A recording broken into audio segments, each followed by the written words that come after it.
Okay, and it looks like we are live. It is 5 p.m. Well, 5:06 to be exact on Tuesday. So welcome everyone. Hope you guys are doing good. I hope you had a good Labor Day weekend. I know I enjoyed the long weekend myself. So yeah, I am now realizing that we have not done our drawing for last month's prize, for August's prize. So I am hopefully going to be doing that next week. I'll follow up with my supervisor and make sure we can get that going. One thing before we start, Lindsay is here with us, but she's going to be joining from her phone, just due to some different things. But you'll be able to see my face. So hopefully that will be somewhat of a familiar face to you guys. So yeah, just know that she's going to have her audio on. She's going to talk us through some points, but there won't be a PowerPoint tonight. And her camera is going to be off. So that is all. Shouldn't change anything really. And with that, Lindsay, I will hand it over to you.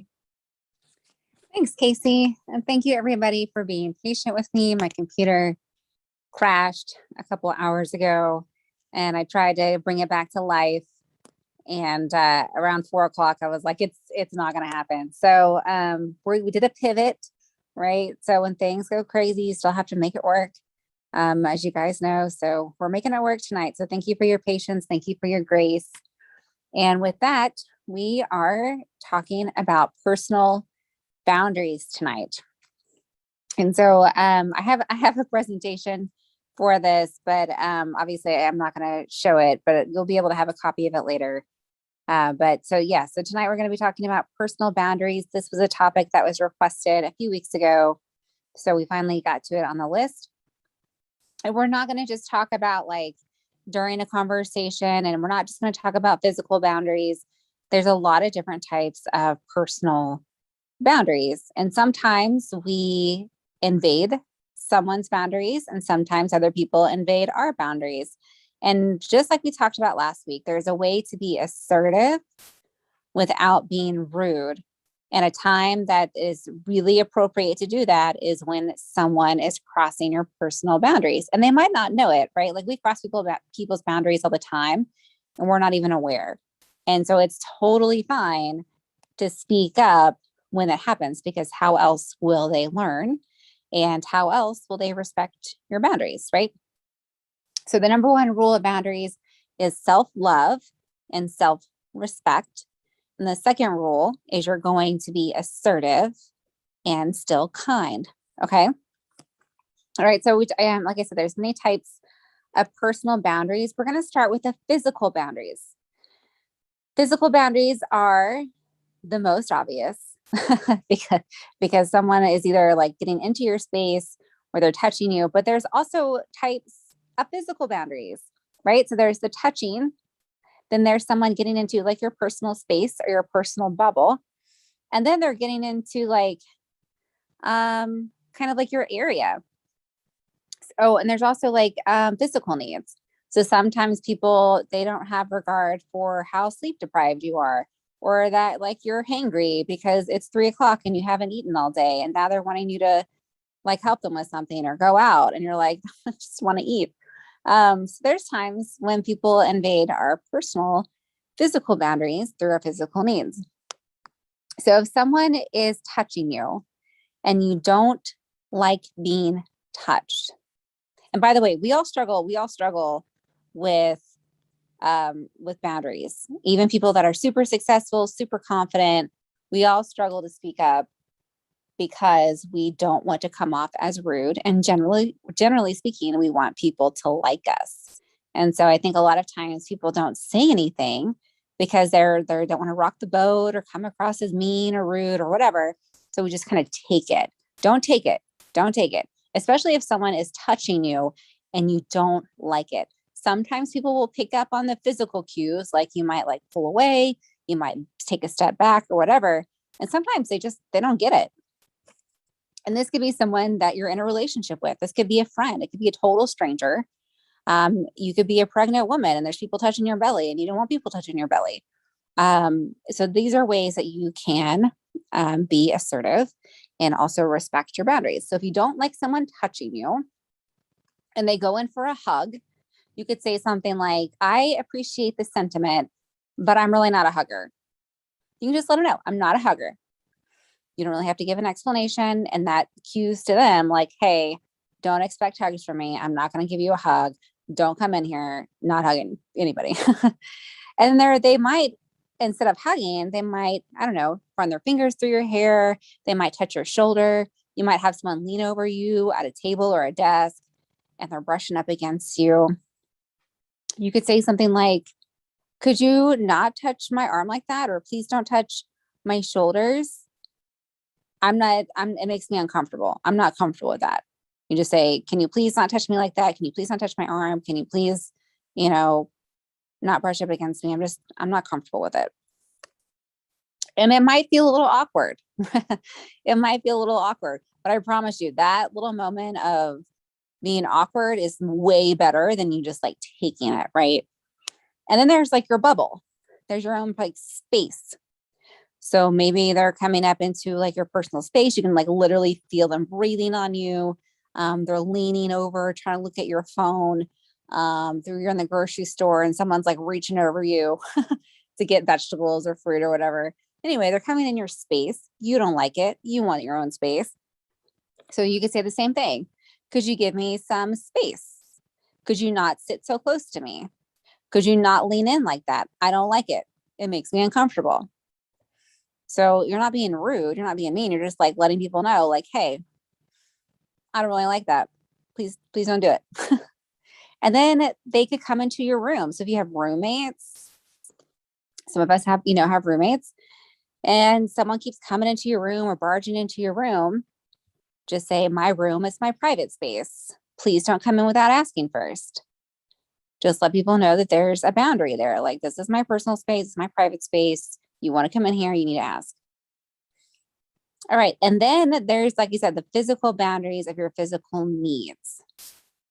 So you can say like, hey, I'm super hungry.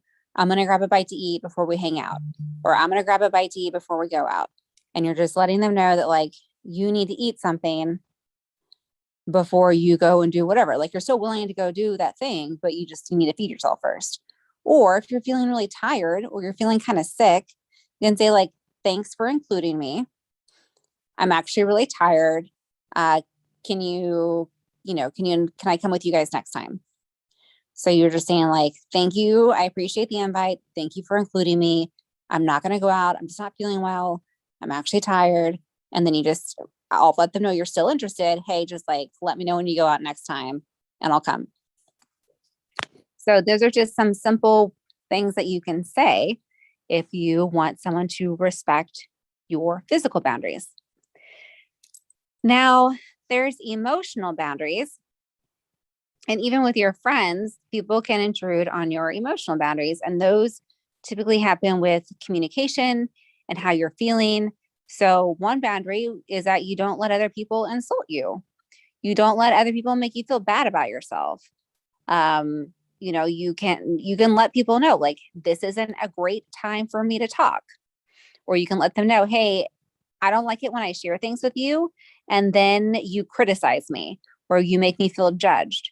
Or I don't really like talking to you about that because it's really draining when we have that conversation. You can even say like, hey, I'm willing to like have that conversation with you. But if you start insulting me or putting me down, or if I get overwhelmed, I'm just going to walk away. So you can let people know like you have an emotional limit and you're not going to let people drain you. You're not going to let people insult you or make you feel judged or criticize you. So that would be an example of an emotional boundary.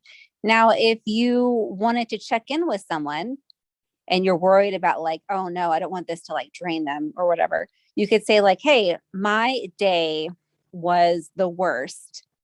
Are you okay with hearing about it right now? So on the flip side of that, you can like check in with the other person and be like, hey, I'm about to unload on you. Is that cool? And then see if they want to say like, yeah, that's fine. Or like, no, I'm not really in the mood to talk about it right now. Okay. And then there's your stuff. So we talked about your room, but you probably don't want people touching your phone You probably don't want people, if you carry around a bag, you don't want people going through your bag. You don't want people, touching your stuff. So you can put boundaries. You can be like, hey, don't go through my bag, or hey, I don't like it when people touch my phone. So maybe someone like reached over and like turned off your ringer or something. And you were like, hey, don't touch my phone. I don't like it when people touch my things. Or maybe you're letting them borrow something.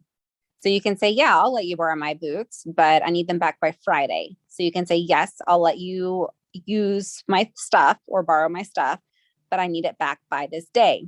Or you can wear my dress on your date, but you need to wash it before you give it back. Like, you're not going to take back clothes that you lent to somebody and like they return them to you like dirty and smelly. So just set your own boundaries of like, okay, I'll let you use this, but this is what I expect in return. And maybe you don't want to share your food. Maybe you don't like people drinking after you. Sometimes when you're out, people want to try your dessert or your food or your drink. And like, I don't let other people, like, I don't share my drinks. I don't share my food. Like, I know you want to try it, but I don't share my food. Same thing with the hugging, right? It's the same thing of like, I'm not a hugger. I don't give hugs. I don't share my food. I don't share my drinks. It's that simple. Or if someone wants to drive your car, I don't let people drive my car. It's just a rule I have. So you're just making it about you and your boundaries and your rules. And they're just things that you can say. Same with money. Like, I don't lend people money. Is there another way that I can help you out? I don't let people drive my car. Maybe I can give you a ride. Where are you going? Maybe there's a way that you can still help them, but still respect your own boundaries. Okay. And then there's intellectual boundaries. So this happens when someone else disagrees with your point of view. It could be anything. A lot of people think about politics, especially right now, but it could be anything. You just, you don't agree with each other. And what they do is they put you down just because you don't agree with them, right? I'm sure you all know people like this. Like, they're like, no, you're stupid. No, that's not right. Or they just argue with you and you're like, we just have different opinions. So to like set your intellectual boundaries, just say something like, it's okay for you to disagree with me, but it's not okay for you to put me down. Or this type of discussion never seems to work out between us. Let's avoid the topic and move on. Or you could say, we just don't seem to be agreeing on this. Maybe it's best if we just drop it. Right. So you're just being like, hey, like, we're going to agree to disagree and move on. And that's how you can set your intellectual boundaries. Okay. The fifth one is time. So there's people who will like abuse your time. So you're like just popping by, you see them in the hallway and they're like, oh my God, you won't believe this happened. This happened. And next thing you know, you're like sucked in for like an hour because you smile at them in the hallway. So what you can do is you can say, hey, like, this sounds really interesting. Can I come talk to you about this later? Or like, hey, I'm on my way to like go do this. Let's catch up later. Or you can say, I'll call you, I'll text you, you call me, text me, but just let them know like you don't have time for that. Or if they want you to come to dinner tonight, and you're not up to it, or you just don't have time, maybe they're going to try and pressure you. Just say, I already have plans. Does another day work for you? Or it looks like I can't today. I'd love to be able to join you some other time. Can we figure something out? So, or things are just really busy right now. I just need some me time. Like, it's okay to let people know, like, you know what? I don't have any plans, but I just need some me time. I don't have any plans. I just need to like decompress.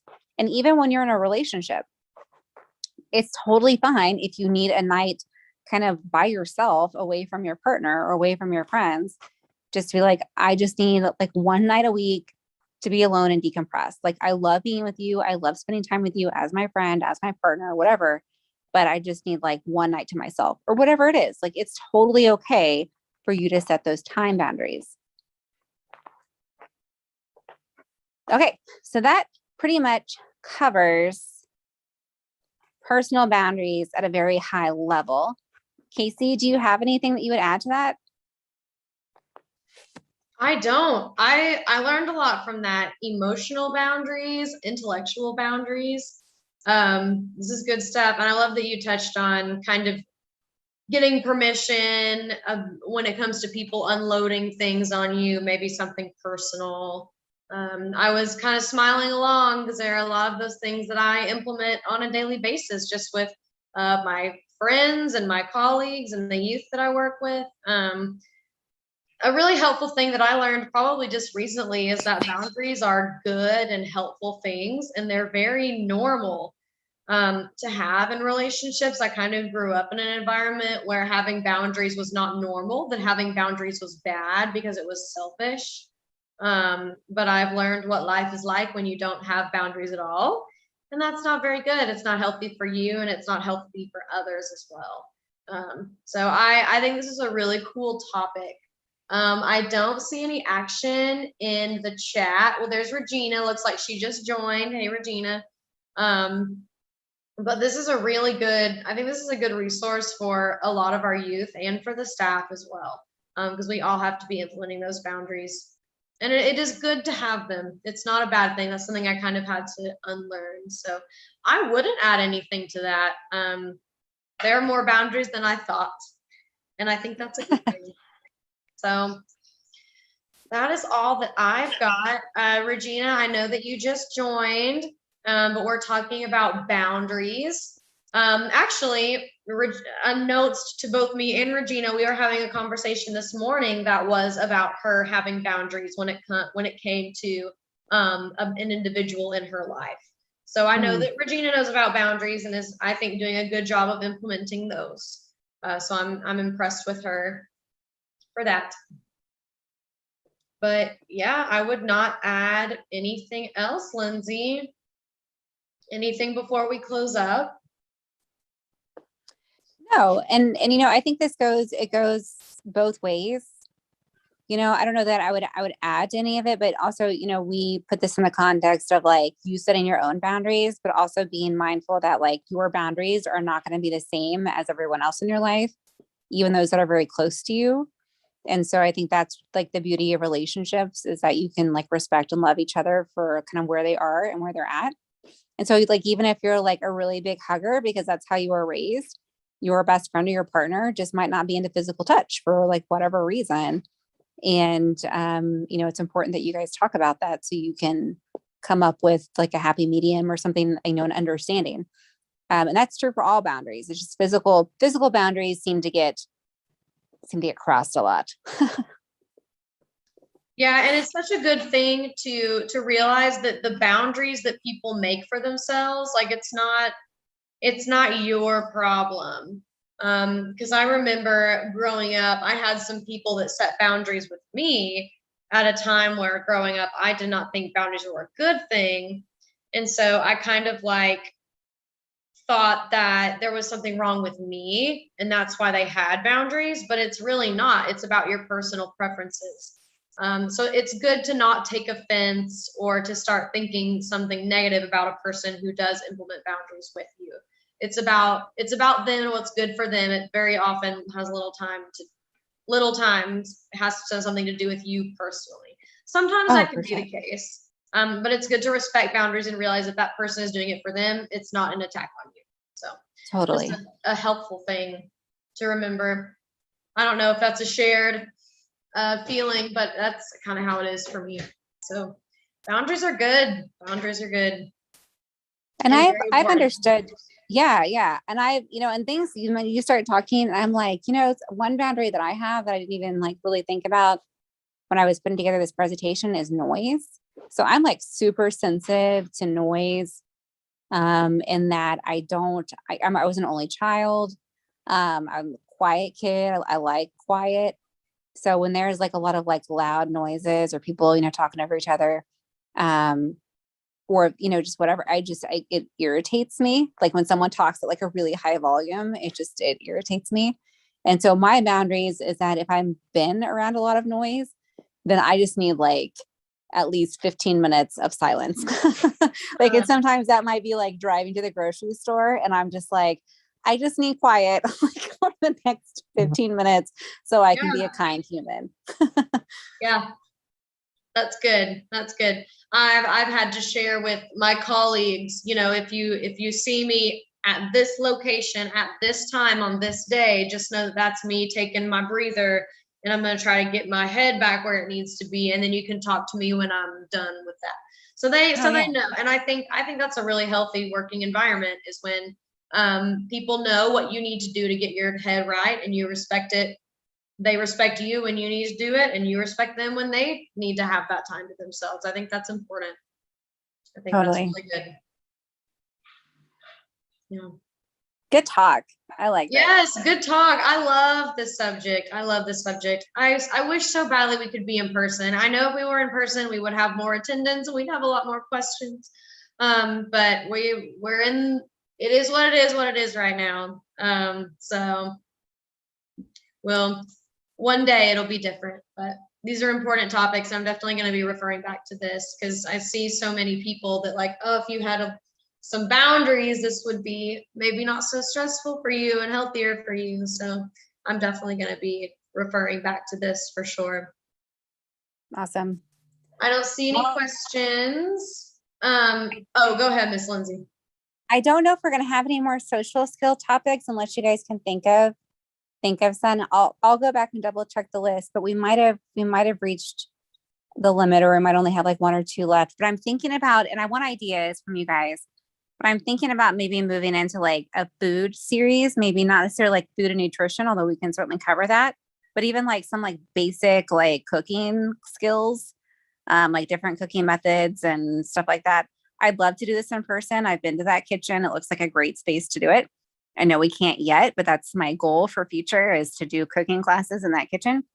But maybe that's something, a life skill that we could focus on in the near future, would be like cooking, even with like, 5 ingredient meals or different cooking strategies or something.